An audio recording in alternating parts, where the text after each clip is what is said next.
Yeah, absolutely. And I think actually that leads really nicely on to, our listeners are going to be equestrian people. And what I think they're really going to relate to, and I think we really want to share with them, is how they could go about getting started. Perhaps they were feeling like you months or years ago, and you just sort of are not sure where to go. You don't think you can do it. You go job to job to job trying to find that thing. Yeah. And now you're doing it. So what could we share with the audience that would really help them, and how you went from feeling like that to where you are today?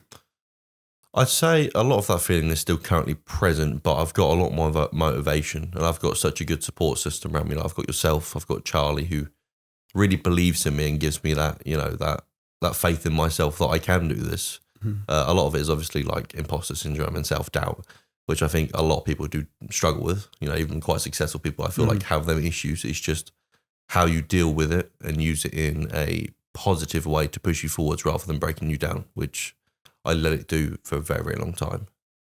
What was the turning point though? What was it within you that changed? It was an accumulation of conversations really with Charlie. I have been going job to job for quite a long time. I've not enjoyed any of it. It's to make ends meet.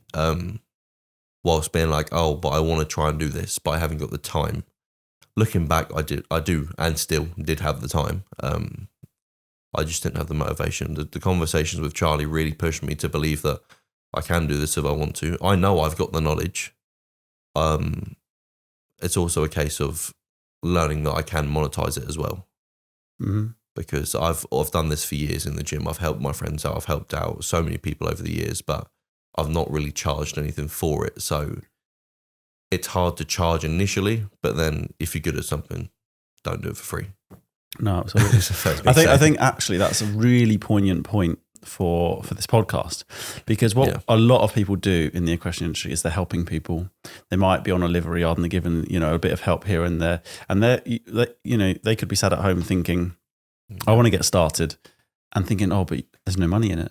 And actually that takes me back even further to when I was a child and I wanted to, teenager, and I wanted to ride and make that a profession. Yeah. And I was told on countless occasions that you can't make money at it. Yeah. Don't bother with it. There's no money there. You've got to go and do your university and go down that route. Now, I'm not saying that isn't the wrong route or the right route. I am where I am today, but there is a key message in there that whatever you love, if you've got a passion for it, there's a damn good chance you could turn it into something.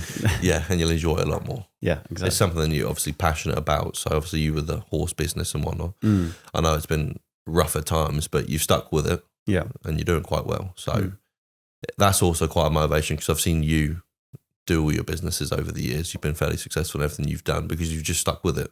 I've been there when it's not been so great. I've been there when it's been good. So yeah.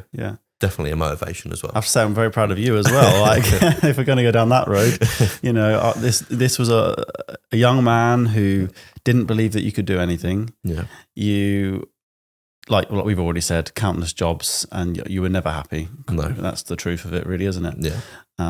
But anyway, that exactly. So for the audience, they enjoy their passion, they're helping people out, but they don't believe they can do it. What do you say to them to get them to try and get over that hurdle?